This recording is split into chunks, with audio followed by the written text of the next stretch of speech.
হ্যাঁ ফ্রেন্ডস, আজকে আমরা জাভাস্ক্রিপ্টে অ্যারে ফিল্টার মেথড নিয়ে কথা বলবো। জাভাস্ক্রিপ্টে অ্যারে ফিল্টার মেথড কি? জাভাস্ক্রিপ্টে অ্যারে ফিল্টার মেথড ব্যবহার করা হয় অ্যারে থেকে কিছু নির্দিষ্ট কন্ডিশন অনুযায়ী এলিমেন্ট বেছে নিতে। মানে যেগুলো কন্ডিশন পূরণ করবে সেগুলো নতুন অ্যারেতে থাকবে। সহজভাবে ফিল্টার মানে ছাঁকনি। ফিল্টার ইকুয়াল টু ছাঁকনি, যা দরকার শুধু সেটাকেই রাখে। এখন এক্সাম্পল হিসাবে আমরা যদি একটা নতুন অ্যারে নিই, লেট নাম্বার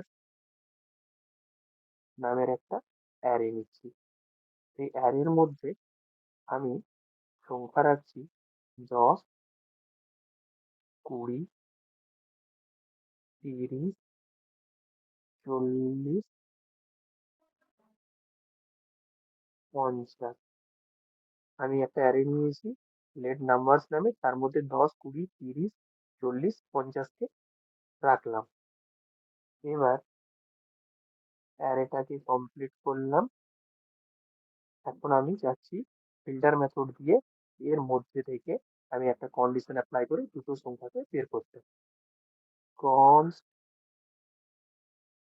রেজাল্ট নামের একটা ভেরিয়েবল নিচ্ছি, তাতে মেথড চালাচ্ছি ফিল্টার মেথড। প্রথমে অ্যারেটাকে ধরছি, অ্যারের ওপর মেথডটা যেহেতু চলবে, নাম্বারস ডট ফিল্টার, এর মধ্যে চালাবো অ্যারে ফাংশন, নাম প্যারামিটার, অ্যারে সাইন। এখানে কন্ডিশন লিখছি, নামটা যদি 30-এর থেকে বেশি হয় তখনই আমার নতুন অ্যারে তৈরি হবে, তাতে যে রেজাল্ট গুলো অ্যারের মধ্যে 30-এর থেকে বেশি সেইগুলো স্টোর হবে। এখন আমরা প্রিন্ট করব কনসোল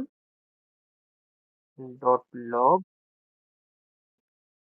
তাতে রেজাল্ট ভেরিয়েবলটাকে control C, control V, complete.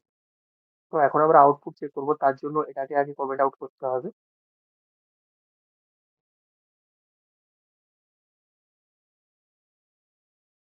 Output check করার জন্য আমাদেরকে যেতে হবে টার্মিনাল, নিউ টার্মিনাল,